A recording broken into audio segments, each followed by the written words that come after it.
Salam dan salam sejahtera, dan pencerahan saya adalah untuk menjawab kenyataan yang dikeluarkan oleh Ketua Penerangan Parti Pribumi Bersatu Malaysia, iaitu Bersatu, Datuk Wan Saiful Wan Jan, yang mana mempertikaikan Menteri Ekonomi iaitu Saudara Rafizi Ramli, yang mana beliau mendakwa bersikap angkuh dan tidak kompeten susulan kenyataan terhadap penyokong Perikatan Nasional yang mempertikaikannya akan terduduk dalam tempoh sebulan lagi. Jadi apa yang saya lihat daripada kenyataan Datuk Wan Saiful ini, yang mana beliau juga mencadangkan jika Saudara Rafizi Ramli terus menerus angkuh, dan beliau cadangkan agar Yang Amat Berhormat Perdana Menteri iaitu Datuk Seri Anwar Ibrahim menggantikan dia dengan Datuk Johari Abdul Ghani. Dan apa yang saya lihat daripada kenyataan ini tadi, dan saya merasa bahawa Datuk Wan Saiful perlu cerminkan diri. Kenapa Rafizi Ramli perlu bersikap seperti ini? Tidakkan kita nak terus dipijak kepala? Jadi orang seperti Saudara Rafizi Ramli menjawab balik serangan ini sebagai juga tokoh muda yang mana diberi kepercayaan untuk menerajui kita punya kementerian, iaitu Kementerian Kanan seperti Menteri Ekonomi ini adalah satu yang amat penting. Jika pemimpin bersatu, terutamanya orang seperti Datuk Wan Saiful ni terus-menerus menyerang Menteri Ekonomi kita, apa faedahnya? Tidak akan memberi manfaat, kerana Parti Bersatu hari ini bersama dengan PAS, kerja mereka menyerang kerajaan yang ada agar dilihat lemah dan akan melumpuhkan ekonomi negara kita ini. Apa yang kita rakyat dapat? Apa yang kita lihat daripada penyokong Perikatan Nasional hari ini? Mempertikaikan kerajaan yang ada apabila kerajaan ini tidak dapat menjalankan kerja dengan sempurna, yang mana yang rugi adalah rakyat. Jadi apakah matlamat mereka? Sepatutnya jika Datuk Wan Saiful ini merasakan beliau lebih hebat, sepatutnya memberi cadangan, membantu kerajaan yang ada, bukan kerjanya nak menghentam, bukan kerjanya nak mencerita menukarkan orang. Siapa dia Datuk Wan Saiful ni? Yang beliau pegang PTPN pun kita lihat gagal. Beliau duduk dalam politik ni pun atas kita lihat banyak kebodekan dia kepada pemimpin-pemimpin untuk dia mendapat laluan menjadi ahli politik. Jadi hari ini sebagai pembangkang, sebagai ahli parlimen yang baru duduk dalam parlimen, sepatutnya beliau menjadi seorang anak muda pembangkang yang baik. Dan bukan kerjanya hendak menukar menteri ini, nak mencadangkan itu ini. Jika Perdana Menteri ikut cadangan yang dikeluarkan oleh orang yang seperti Datuk Wan Saiful ni, apa faedah dia? Kita hari ini memerlukan tokoh untuk kita menjadikan pelapis, untuk kita mendidik mereka, terutamanya orang seperti Saudara Rafizi Ramli ini, yang perlu kita lihat di kedepannya. Dan kita tahu kebolehannya Saudara Rafizi Ramli ini memang ada kepakaran itu. Datuk Wan Saiful apa yang ada? Kerjanya membodek saja. Mendapat projek daripada kerajaan. Kekayaan daripada hasil mengambil projek tender daripada kerajaan. Ini saja yang mampu. Jadi orang seperti Saudara Rafizi Ramli ini membuat aset dia, membuat kehidupan dia bukan melalui bodek dalam kerajaan. Ini yang kita mahu. Jadi itu pada saya, yang mana kalau kita lihat Saudara Rafizi Ramli terpaksa bertindak seperti ini kerana diserang setiap hari oleh walaon-walaon. Dan orang seperti Wan Saiful ni juga salah seorang daripada bos walaon yang tak faham-faham bahasa, yang kerjanya menyerang kerajaan yang ada. Buat apa? Kalau betul Wan Saiful hebat, sepatutnya berhujah dalam parlimen.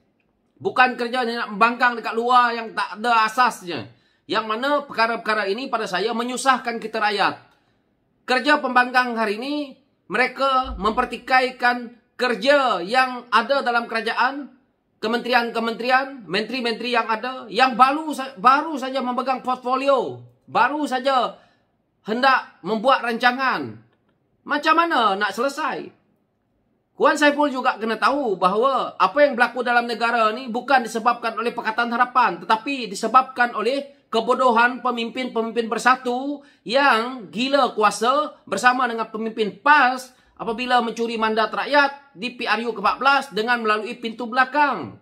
Jadi hari ini ekonomi merundum bukan disebabkan oleh Pakatan Harapan, bukan disebabkan oleh Barisan Nasional, tetapi disebabkan oleh kerajaan pimpinan Tan Sri Muhyiddin Yassin yang mana dah pun melakukan kesilapan besar dengan melakukan hutang negara begitu banyak.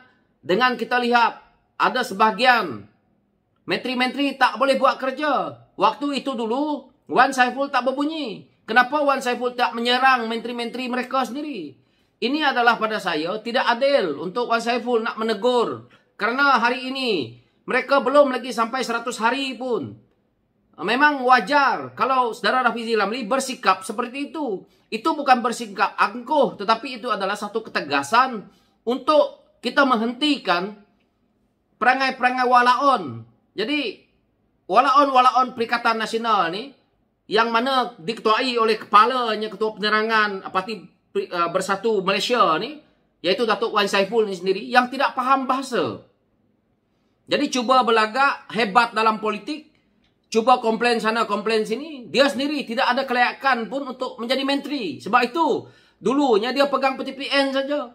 Lepas ini, dia sibuk, dah menang, dia ingat boleh jadi kerajaan, boleh jadi menteri, rupa-rupa jadi pembangkang. Sepatutnya, Datuk Wan Saiful belajar. Jangan menjadi seorang pembangkang yang anak muda, yang sepatutnya menunjukkan sikap yang terbaik. Tetapi, apa yang dia buat adalah mempertikaikan saudara Rafizi Ramli, pertikaikan orang ini, semua dia yang betul. Tetapi tidak nampak pun apa dia jasa Wan Saiful ni kepada negara. Tidak nampak pun apa dia yang dia bawa untuk kemajuan negara ini. Yang kerja dia nak pertikaikan menteri 2-3 hari. Kenapa? Bagi ruang dulu. Kalau 6 bulan, 1 tahun, menteri kita ini dilihat gagal, saya sebagai rakyat, walaupun saya adalah orang PKR, saya adalah orang Pakatan Harapan, saya akan terima kritikan juga. Tetapi hari ini, pada saya belum adil. Rafizi Ramli itu belum basah lagi tapak kaki dia sebagai Menteri Ekonomi. Kamu kritik dia, kamu orang hentam dia, kamu nak segera pulihkan ekonomi. Keadaan ekonomi ini teruk disebabkan oleh Perikatan Nasional, disebabkan bos Saiful ni sendiri. Jadi Datuk Wan Saiful kena ingat bahawa apa yang berlaku dalam negara ini adalah disebabkan oleh kerakusan geng-geng bersatu. Yang mana gila nak kekalkan kuasa, gila nak jawatan bersama dengan PAS, gila nak pegang GLC, gila nak makan gaji buta sebagai menteri, akhirnya yang susah rakyat. Jadi apakah kita rakyat nak terima? Ini yang saya lihat bahawa kita nak menegur kerajaan yang mana masih baru ini. Tanyalah dekat penganalisa politik sekalipun. Tanyalah dekat pakar mana pun.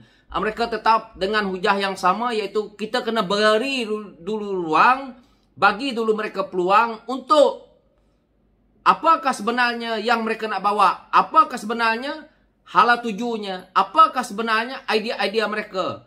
Tetapi kalau kita menyerang tak tentu hala seperti mana yang ada hari ini, bagaimana orang itu nak buat kerja? Kita hari ini membuatkan orang jadi gelabah, agar gagal.